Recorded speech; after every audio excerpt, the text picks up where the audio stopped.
Today is the last day. E aí, gente, tudo bem com vocês? Bem-vindos ao meu canal, eu sou o Gabriel e hoje nós vamos falar do Bedtime Stories, o sexto álbum de estúdio da Madonna. O lançamento desse projeto aconteceu em 25 de outubro de 1994 e é mais um lançamento da Madonna com a sua própria gravadora Maverick, assim também como a sua gravadora original Sire Records. Para esse projeto, a Madonna colaborou com algumas pessoas muito legais na indústria para simplesmente e unicamente suavizar a imagem que ela tinha após a recepção crítica e comercial que ela enfrentou após lançar os seus projetos sexualmente explícitos nos 2 anos anteriores, ou seja, tanto erótica quanto o livro Sex. Essa transformação da imagem da Madonna foi totalmente perceptiva. Na verdade, ela começou a fazer essa transformação mesmo publicamente no início de 1994, que foi através da música I Will Remember, lançada 7 meses antes do álbum. Mas, claro, vamos entender mais profundamente todo o contexto dessa obra. Antes da gente começar, já sabe, se você não é inscrito aqui no canal, por favor, já se inscreve, vem fazer parte da nossa comunidade. Aqui eu falo de música pop e entretenimento e vai ser maravilhoso ter você aqui com a gente. Além disso, tem a loja de camisetas aqui do canal com várias estampas lá inspiradas pela Madonna e suas eras musicais. Se por acaso você não conhece, já clica no link que tá fixado no topo aqui dos comentários ou na descrição do vídeo. Você vai ser redirecionado e vai conferir todas as estampas. É uma mais linda que a outra.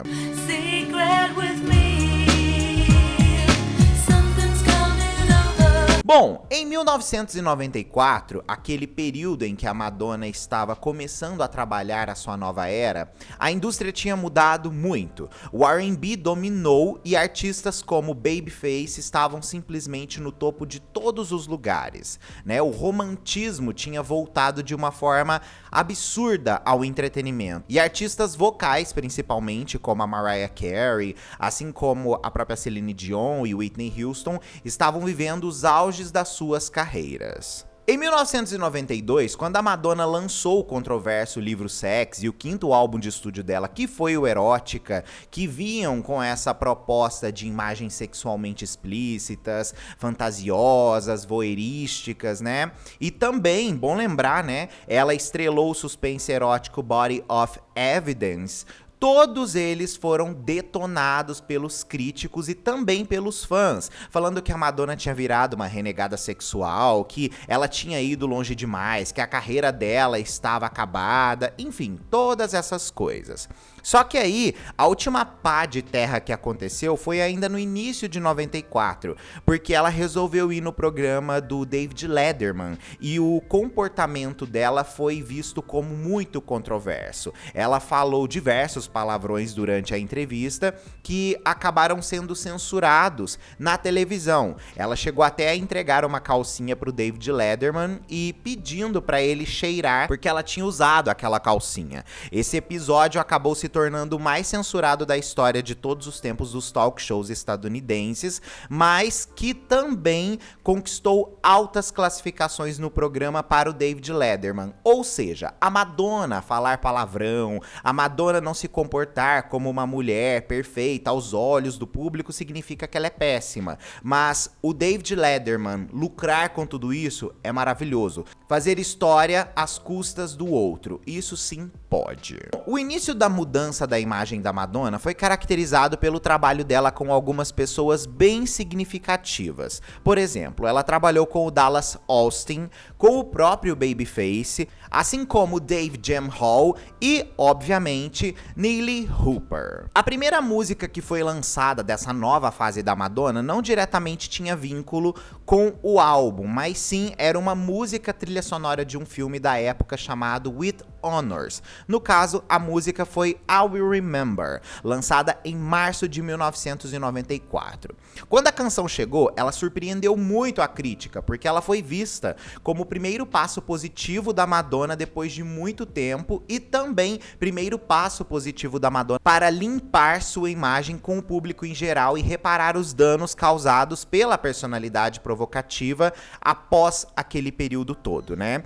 And I'll remember the strength that you gave me. E a Madonna falou um pouco sobre essa situação toda, onde ela afirma o seguinte: sinto que fui mal interpretada. Tentei fazer uma declaração sobre sentir-se bem consigo mesma e explorar sua sexualidade. Mas as pessoas distorceram, entenderam que todos deviam sair fazendo sexo com todo mundo, o que eu jamais indicaria a se fazer. Eu não quero ser líder disso. Então decidi deixar para trás toda essa situação, porque é nisso que as pessoas acabam se concentrando. O sexo é um assunto tão tabu que acaba virando uma distração que eu prefiro nem oferecer. O fato da Madonna afirmar que foi uma distração prova pra gente exatamente o fracasso do álbum versus o sucesso do livro, né? A gente percebe que a música da Madonna foi ignorada, enquanto as imagens sexualmente provocativas do projeto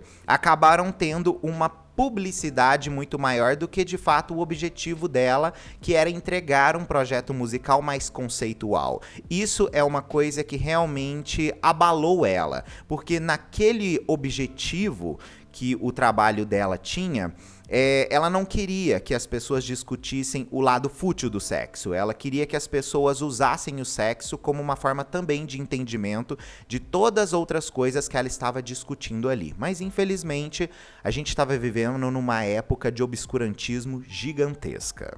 O trabalho inicial no álbum começou com a Madonna voltando a trabalhar com Pat Boone, que foi o produtor que produziu o quinto álbum de estúdio dela, o Erótica. No entanto, ela percebeu que eles meio que estavam fazendo a mesma música que ela fez anteriormente, e isso daí não estava agradando ela.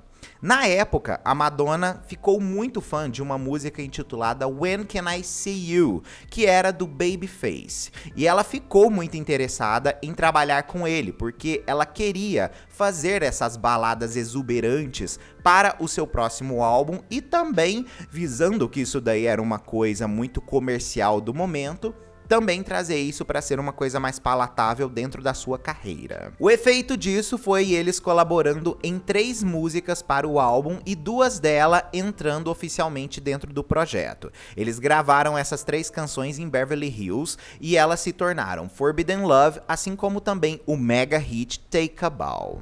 O Babyface comentou um pouco sobre o desenvolvimento de Take a Bow e afirmou o seguinte: eu não estava pensando muito nas paradas, acho que fiquei mais admirado com o fato de estar trabalhando com a Madonna. Foi inicialmente surreal, mas então você conhece a pessoa um pouco, você se acalma e então percebe que tudo é apenas trabalho, e o trabalho é muito divertido. Ele também disse que a música Forbidden Love foi muito fácil de se produzir, porque a Madonna ouviu o demo e simplesmente começou a construir a música inteira a partir do demo. Foi um processo muito mais fácil do que ele achou que seria. Nessa época, a Madonna estava com 2 backing vocals que fizeram parte da história dela, que foi a Donna DeRoy e a Nick Harris. Elas foram convocadas para fornecer harmonias de voz na música Survival, que é uma das faixas do álbum. A Donna, inclusive, comentou: no minuto que eu entrei no estúdio, a Madonna me deu uma folha com uma letra. Essa era basicamente a atmosfera daquele lugar. Não estávamos ali para simplesmente nos divertir. Estávamos ali para trabalhar e fazer isso da melhor forma possível. Ela ainda afirma que as sessões de Survival levaram apenas 2 horas e que não houve necessidade de ficar fazendo retomadas. Afinal de contas, ela e a Nick já sabiam muito bem como a Madonna funcionava, então acabou que a química foi excelente. Bom lembrar também que durante a sessão de gravação do álbum, a Madonna estava interessada em trabalhar com o Dallas Austin, porque ele havia produzido o álbum de estreia de Joy, The Pendulum Vibe, de 1994. Ela gostou tanto do som que ele fez ali, que ela ficou desesperada para descobrir quem era o produtor. E na época ela afirmava: quem é esse? Quem produziu? Como que isso daqui aconteceu? Vale lembrar que a Madonna também é uma artista que sempre está mergulhando muito nas subculturas e tentando trazer isso para o mainstream. E acabou que não foi diferente, no final das contas, para este projeto também. Uma das cenas musicais que mais atraía a Madonna era a dos clubes britânicos de dub. E como isso estava crescendo em popularidade, ela percebeu que era o momento perfeito para ela trazer para o seu trabalho. Dessa forma, ela decidiu trabalhar com vários produtores e compositores europeus da cena eletrônica, incluindo Nelly Hooper, que agradou Madonna devido à sua sensibilidade europeia. Assim, Madonna convida para poder ir para Los Angeles para assim começar as gravações de algumas demos para o projeto, e isso aconteceu no Chapel Studios na Califórnia. Foi aí que a Björk entrou nesse processo criativo, né? A cantora islandesa Björk foi uma pessoa fundamental para fazer com que o Bad Time Stories ganhasse o seu conceito. Isso é uma coisa importante da gente afirmar, porque como Hooper era amigo de Björk, ela acabou aceitando a oferta dele para escrever uma faixa para o álbum. E assim, ela escreveu uma canção intitulada Let's Get Unconscious, que acabou sendo depois renomeada para Bad Time Story. Depois que a demo da música ficou pronta, Hooper e Marius DeVries reorganizaram a faixa para transformá-la em Bad Time Story, que acabaria no futuro também se transformando no terceiro single do projeto. Quando o disco ficou pronto, nós tivemos um projeto muito interessante e mais maduro vindo da Madonna. A faixa exuberante de abertura Survival é considerada docemente desagradável e tenta transmitir uma narrativa vagamente traçada do castigo que a Madonna sofreu da mídia nos últimos tempos, antes do lançamento deste projeto. Ela tem também uma alusão lírica ao single dela Live to Tell, com vocais fortes e harmonia de duas faixas. Na música, a Madonna aprimorou mais os seus sons rítmicos e comprimiu os sons graves, a fim de atender também à tendência musical que estava funcionando no momento. E é bom lembrar que a música Survival contém sample de Hey Love, interpretado originalmente pelo Stevie Wonder. Lead single do projeto, que foi a música Secret, que eu preciso dizer pra vocês que eu acho uma das melhores músicas da Madonna, é a segunda faixa do projeto. Ela começa apenas com uma voz e a Madonna cantando com um violão rítmico e folclórico.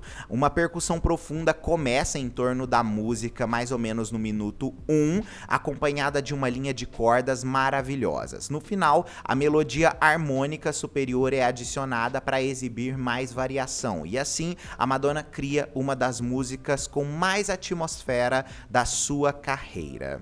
Essa música acabou sendo não tão grande comercialmente quanto outras músicas do projeto, mas ainda assim foi uma música que serviu muito bem para enfatizar a transição da Madonna, ainda assim que mantendo ela com um tom muito de popstar.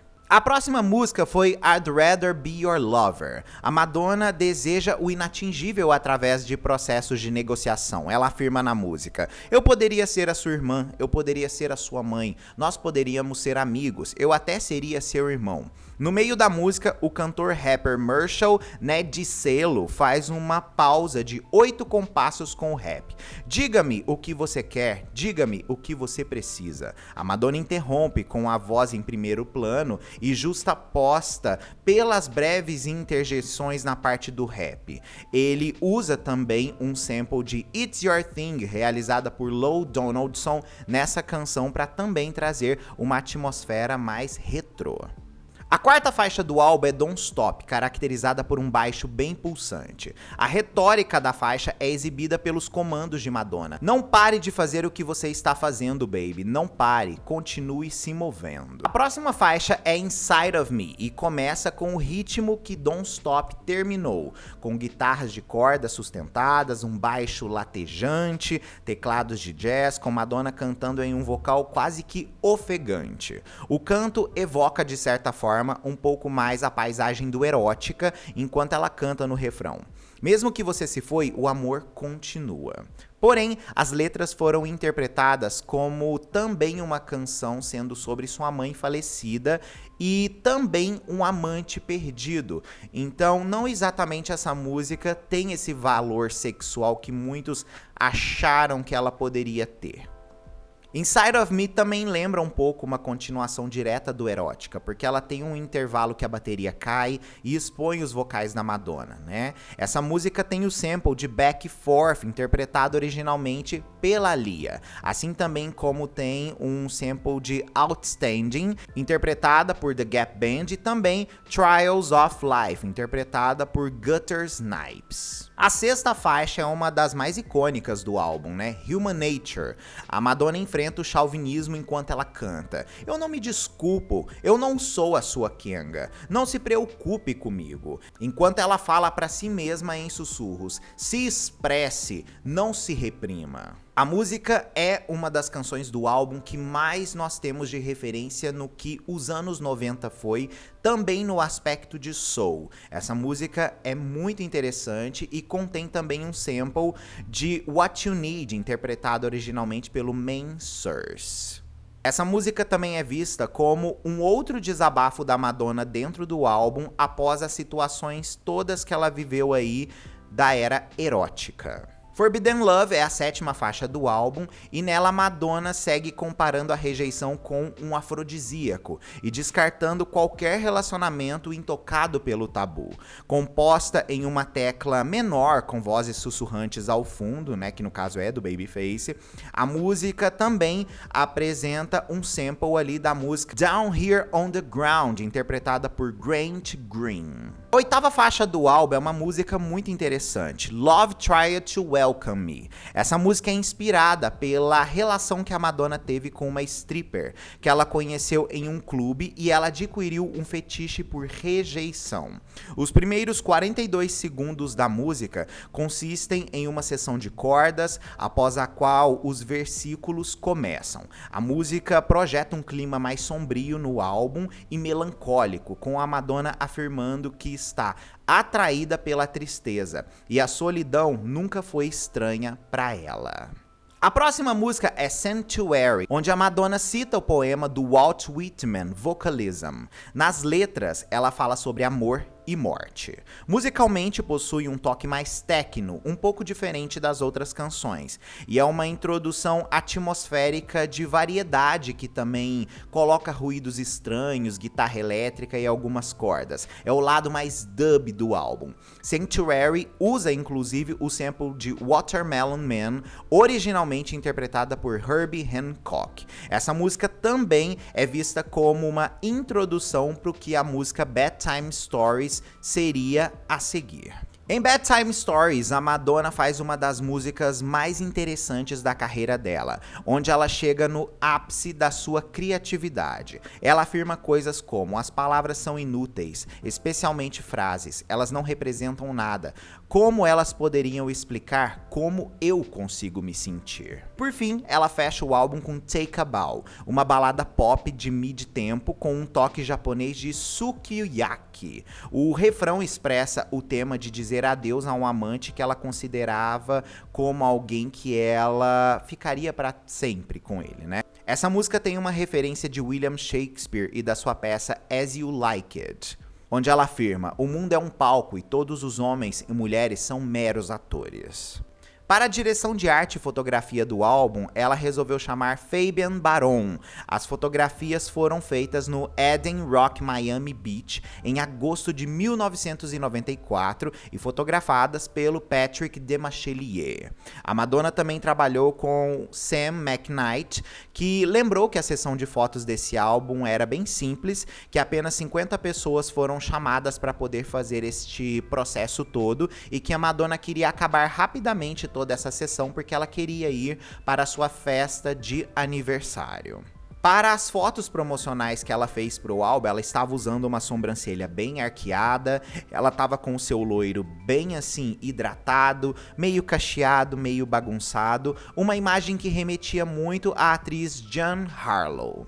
A capa foi publicada online em setembro de 1994, junto com uma mensagem de áudio da Madonna e a prévia do lead single do projeto, Secret. A revista Marie Claire, naquela época, foi uma das que mais comentou sobre a mudança expressiva na imagem da Madonna, e eles afirmavam que ela havia deixado para trás o personagem de dominatrix com o dente de ouro. Agora ela estava mais sutil. Eles observam que sua maquiagem foi projetada para lisonjear, diferente de intimidar, como ela fez na era passada. Seus cabelos mostram uma briga de travesseiro, basicamente como se ela estivesse pronta para dormir, e não uma sessão de sadomasoquismo como no seu álbum anterior. Inclusive, a capa do álbum Back to Basics, da cantora Christina Aguilera, lançado lá em 2006, recebeu diversas comparações com a capa do Bedtime Stories da Madonna, e muitos dizem que foi uma inspiração direta. Bom, depois de todas essas mudanças, comentários, as músicas que se desenvolveram desse processo todo do Bedtime Stories, né? A Madonna precisava lançar isso daí. E como lançar esse projeto? Como fazer as pessoas entenderem de uma vez por todas que ela não era mais a mesma cantora que estava produzindo trabalhos mais eróticos? O primeiro passo foi criar anúncios na televisão afirmando exatamente o óbvio: as referências sexuais acabaram. I know you guys are going to work this record, and you'll also be very happy to know that there are absolutely no sexual references on this album. Not because I'm ashamed, not because I've changed, not because I have a different outlook on life. I've exhausted that genre, so to speak. Ela apareceu com um look bem clean, afirmando: eu não tenho vergonha, não é por isso que eu mudei, não tem porquê eu ter uma versão só na minha vida, eu quero ser uma pessoa diferente, eu fiz sim esse gênero, mas essa é uma nova eu prometo que eu vou ser uma boa menina. A Madonna, a partir dali, mudou completamente a sua forma de tratar a mídia, assim também como mudou o seu tipo de teor de entrevistas e começou a focar em looks bem mais contidos, mas ainda assim maravilhosos. Em 18 de fevereiro de 1995, ela chega à Europa para promover o álbum. Nesse dia, ela se apresentou no programa de televisão alemão Wetten das, onde ela deu uma entrevista e cantou Secret e Take a Bow. Inclusive, essa é uma das melhores performances que ela já fez dessas músicas e ela tá simplesmente maravilhosa. 2 dias depois, ela apresentou a música Bedtime Story no Brit Awards de 1995. Ela usava um vestido branco da Versace. A Madonna, inclusive, chegou a convidar a Bjork, que compôs a música, para participar da apresentação com ela, mas a Bjork acabou rejeitando, acredita? E ela deu a seguinte declaração justificando o porquê dela ter rejeitado: eu devia ter o número pessoal de Madonna e ligar pra ela, mas simplesmente eu não achava certo. Eu adoraria conhecê-la acidentalmente, bem bêbada em um bar. É apenas essa formalidade que me confunde. A Bjork nunca foi uma pessoa muito comum nas suas escolhas, né? Então não seria muito diferente dessa época. Inclusive, quando ela comentou sobre trabalhar com a Madonna, ela disse que trabalhou pro amigo dela, não diretamente pra Madonna. Então, assim, a Bjork tinha uma relação um tanto estranha em relação à Madonna, e isso sempre deixou os fãs bem confusos. Em 22 de fevereiro, ela cantou Take a Bow com Babyface no festival San Remo, com um vestido longo, de gala, os cabelos com um coque, e até o fim da apresentação, ela agradeceu ao público em italiano e foi ovacionada em pé. O público ficou de cara com a mudança de Madonna e em como ela tinha conseguido fazer uma coisa inédita naquele determinado período. Para promover o videoclipe de Bedtime Story, assim como também o álbum Bedtime Stories, a MTV fez um especial intitulado Madonna's Pyjama Party, em 18 de março de 95, que foi realizado no Webster Hall, em Nova York. 2.000 pessoas compareceram no evento. Ela leu algumas histórias de ninar para os seus fãs, fãs, e depois o produtor e DJ Junior Vasquez tocou vários remixes tribais e trance da música, descritas inclusive pelo Larry Flick como algo vanguardista. O lançamento do álbum foi um pouco mais sutil, viu, gente? Eu acho importante colocar isso aqui pra vocês, porque a Madonna, depois de toda a confusão que ela teve na era erótica, ela teve um pouco de dificuldade de voltar a ser levada a sério. Então, também os singles do projeto demoraram um tempo maior pra conseguir mais consistência, né? Mas no total ela promoveu 4 singles oficiais do projeto. O primeiro, que foi Secret, deu a Madonna sua 35ª consecutiva faixa a entrar no top 10 do Reino Unido, enquanto a música Take a Bow, que se tornou o maior hit do álbum, ficou 7 semanas no topo da Hot 100. Foi literalmente Take a Bow que fez a mudança da imagem da Madonna dar certo de uma vez por todas. Os singles seguintes, que foram, por exemplo, Bedtime Story e Human Nature, não alcançaram o mesmo sucesso dos anteriores, mas foram canções que ganharam características próprias ao longo dos anos, se tornando icônicas. Bedtime Story, obviamente por conta do videoclipe, e Human Nature igualmente. O videoclipe de Bedtime Story, que foi dirigido por Mark Romanek, é listado como um dos videoclipes mais caros de todos os tempos, que naquela época custou 5 milhões de dólares, um total no ano de 2023 de mais de 10 milhões de dólares. Apresenta imagens surrealistas e New Age, com influências de artistas como Remy Josvaro, Frida Kahlo, Leonora Carrington e por aí vai. O vídeo foi tão aclamado pela crítica que ele está permanentemente exposto no Museu de Arte Moderna de Nova York. E realmente, qualquer um que assiste o videoclipe de Bedtime Story fica maravilhado com a produção daquilo ali. Já no caso de Human Nature, a Madonna meio que fez um recap da sua essência mais sexy, né, dentro dessa era. Mas ao longo do tempo, acabou que o videoclipe foi mais valorizado junto com a música. Como eu disse mais aí no começo, virou uma das referências de Madonna nos anos 90. Em sua totalidade, o álbum Bedtime Stories já vendeu mais de 8 milhões de cópias em todo o mundo. Muito melhor, obviamente aí estamos vendo, do que o Erótica, né? O álbum debutou em número 3 na parada da Billboard 200, a tabela musical dos Estados Unidos, na emissão de 12 de novembro de 1994, com 145 mil cópias vendidas naquele período. Apesar da estreia ser mais fraca do que o Erótica, é bom a gente entender que o Bedtime Stories acabou tendo mais longevidade nas paradas do que o Erótica. E principalmente depois que a Madonna apareceu no American Music Awards cantando Take a Bow, as vendas do álbum aumentaram em 19%, porque aí o pessoal começou a acreditar mais naquela nova Madonna. E assim, ela recupera basicamente o que ela havia perdido. O sucesso do All Bedtime Stories foi muito interessante porque a Madonna conseguiu alguns prêmios bem legais. Ela teve 4 indicações no VMA de 95 nas categorias Melhor Vídeo de Dance e Melhor Vídeo de Coreografia para Human Nature e Melhor Direção de Arte e Vídeo Feminino para Take a Bow, das quais ela ganhou o último. O Grammy também de 1996 reconheceu o álbum e indicou ele para Melhor Álbum Pop. Qual que é a conclusão que nós temos, afinal de contas, da era Bedtime Stories, né? Esse álbum acabou sendo muito fundamental para salvar a carreira da Madonna. Enquanto existia aquela percepção pública louca de que ela estava declinando, na verdade, a Madonna basicamente entendeu em como também as polêmicas podem levar a um determinado lugar que é mais sombrio. Mas há a possibilidade de retomar o controle. E o Bedtime Stories prova pra gente como a Madonna era uma artista que ela tinha controle sobre as suas narrativas. E outra coisa que eu acho muito interessante é a gente analisar que esse projeto aconteceu inteiramente numa era analógica do pop, onde a gente não tinha a influência da internet para poder fazer com que algumas dessas narrativas chegassem no público. Então a gente percebe que O tempo foi o melhor aliado da Madonna aqui. Ela não precisou fazer todas essas mudanças de um jeito rápido, como hoje em dia a gente percebe vários artistas fazendo. Ela realmente teve que ir construindo aos poucos, com entrevistas, com aparições, com performances, a credibilidade daquele determinado projeto. E isso mostra como que a Madonna é uma artista que sabe muito bem o que ela tem que fazer e na hora que ela tem que fazer. E a mudança de som do álbum também para algo bem mais contido foi fundamental para fazer com que o processo do disco fosse mais bem aceito, no final das contas, pelo público, né? É isso.